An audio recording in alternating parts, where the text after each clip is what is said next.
Alaska, winter of 1993.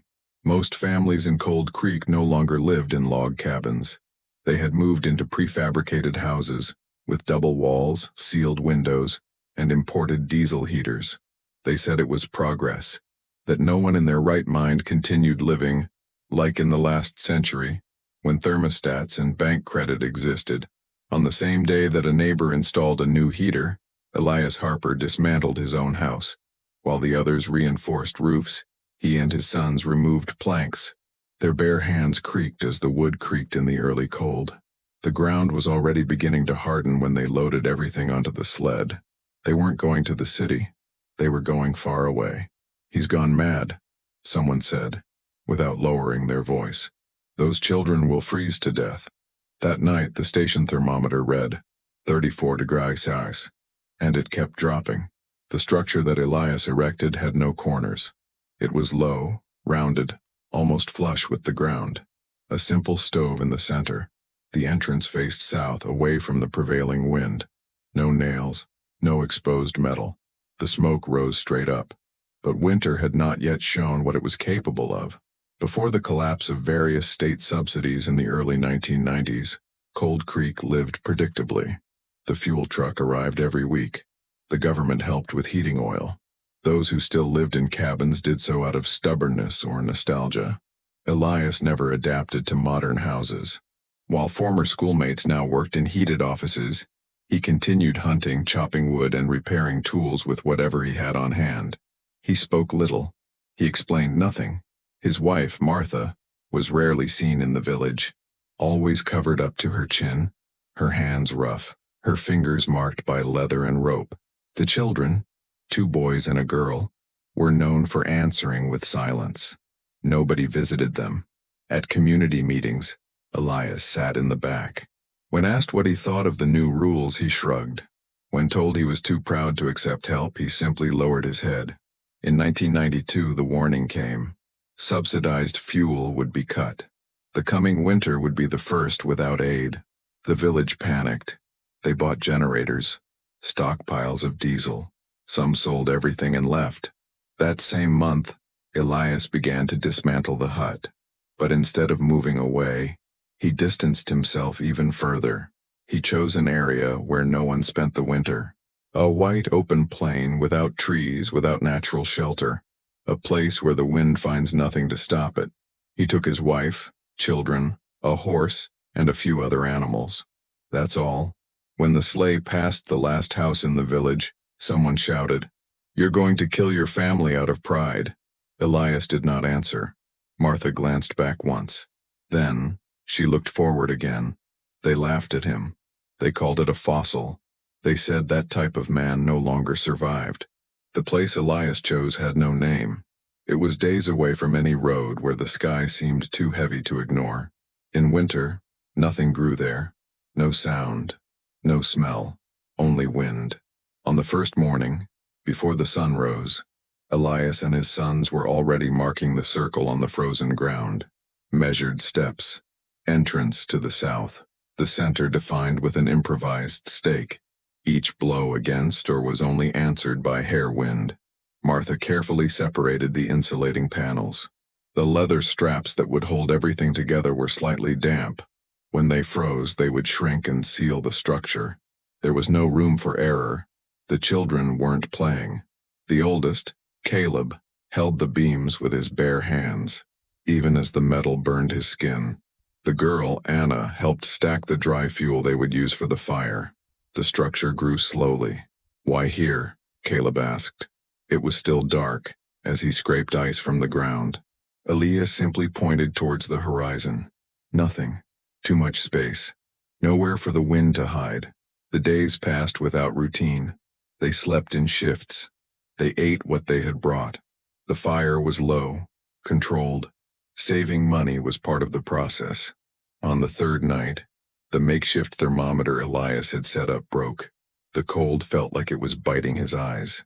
The wind blew under the structure, making the insulation creak. In the village, they turned on heaters. They complained about the diesel. Some wondered if Elias was still alive. But that night his house was still standing, firm, The snowstorm arrived without warning. Elias felt the silence before the wind, a kind of stillness that only appears when the snow has already decided to fall. In the village, radios sounded the alarm. Doors were locked. Rooftops groaned. There was no radio in the plains, only breath, steam, and the sound of snow hitting the structure as if it wanted to get inside. Martha kept the fire alive with small blocks of dry fuel. It was necessary to wake up every few hours. Caleb took over the first shift. The following morning, the snow was already waist-deep. The low ceiling could support too much weight. Elias left without speaking. He scraped. He cleaned. He returned. He left again. And again. The shovel handle broke. He tied it with leather and continued. On the fourth night, the wind changed direction. It pushed forcefully against the side of the house, but the rounded shape reacted like a tense muscle. The more the wind pressed, the firmer the structure became. In the village, 2 roofs collapsed. A fire truck never arrived. A child was rushed to the hospital due to hypothermia. There, in that house they called outdated, the silence remained uninterrupted. And I'm alive. The fire died down at dawn, not through carelessness, due to exhaustion. Era a nona noite sem sono completo. Caleb dozed off for a few more minutes. When he woke up, the embers were almost cold. He tried to relight them. His fingers wouldn't obey. Elias woke up to the sound of the attempt. He picked up the axe. He went to the pile of frozen fuel. It wouldn't light up. Her internal temperature dropped rapidly. The vapor from her breath turned to suspended ice. Anna shivered. Martha pressed her children against her chest. Layer upon layer. Through the nose, he whispered. But the girl's lips were already turning blue. When the middle son began to cough, Elias understood.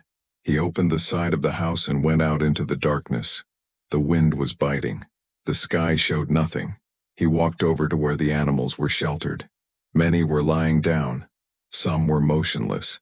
Winter was not yet over, and no one in the village imagined what that silent man was about to do, not out of pride, but because there was no other choice. Perfect. The second part follows, adapted for the American region, maintaining the pace, silence, and restrained redemption, now entirely consistent with Alaska American characters. No explanations, just consequences. Elijah chose a young lamb that was still warm. He caught the animal with his bare arms. The damp wool pressed against skin already hardened by the cold. He did not hesitate. He went back inside the cabin. He placed the live animal between his children. The warmth began to rise slowly. The warm breath of the sheep mingled with that of the children. It wasn't comfort. It was a limit, a brief truce against the freezing temperatures. Caleb started to cry. I am here. Elijah did not look. He took the knife and cut strips from his own boot. He improvised insulation at the base of the door, sealing out the wind that still insisted on getting in. Then he sat down. With his back to the wall, he stayed there. In the village, the radio announced that the temperature had reached 52 degrees. Houses creaked. A generator broke down. The families who had laughed at Elias now awaited help from the government that never came. On the plain, no requests were made.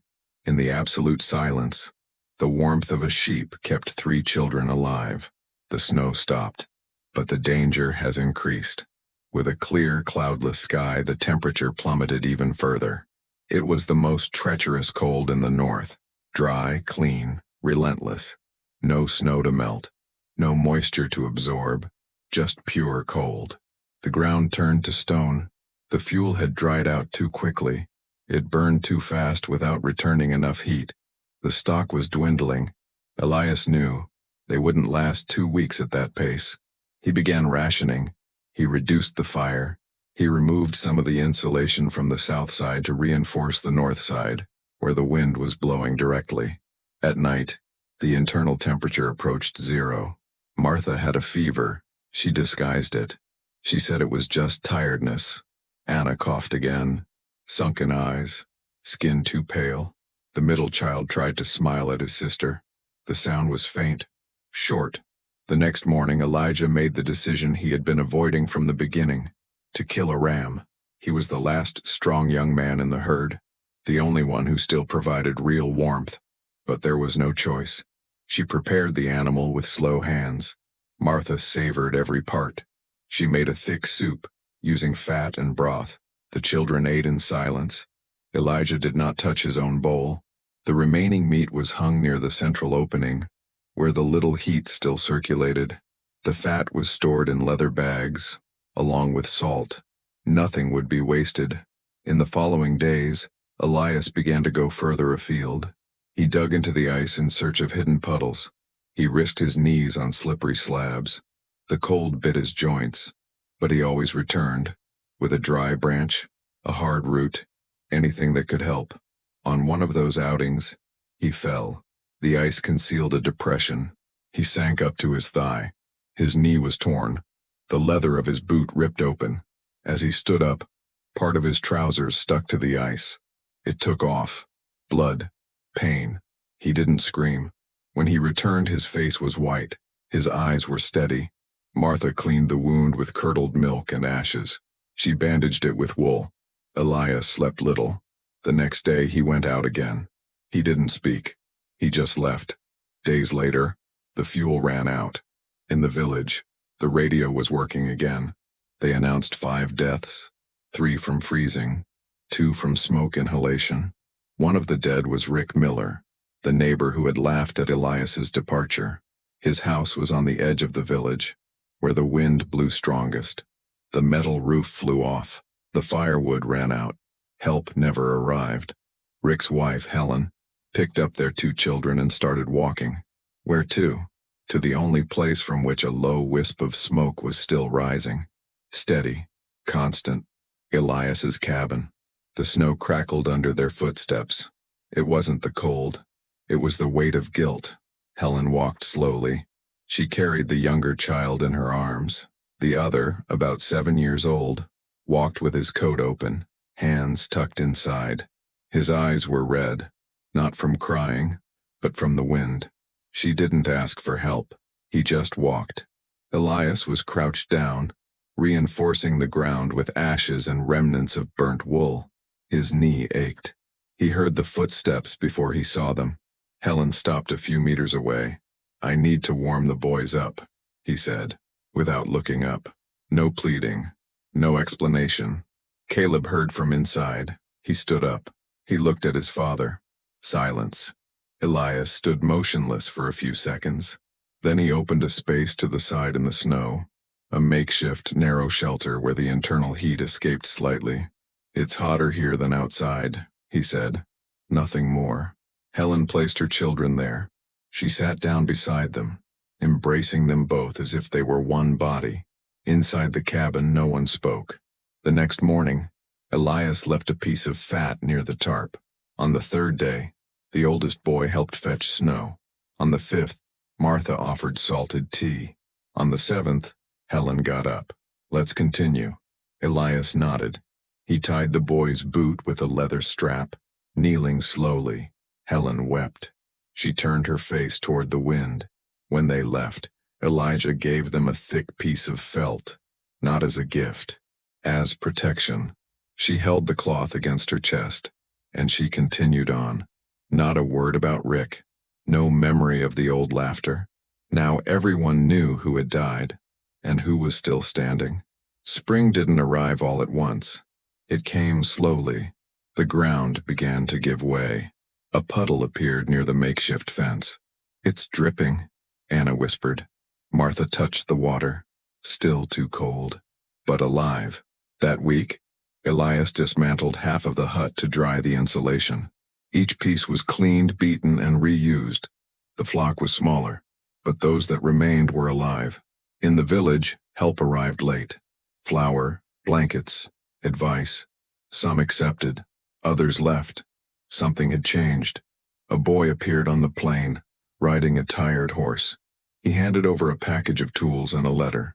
"It's from my grandfather," he said, "that he was wrong, and he wants to start living again for real." Elias kept the letter. He did not reply, but on that same day he began to build a second hut. In the North, nothing is imposed. Everything either falls into place or disappears. When the world froze, it wasn't the strongest who survived. That's what he knew how to give in to, and to tighten the right strings at the right time. There, amidst snow and silence, the man they called crazy, he continued doing what he always did, to stand up, without saying anything.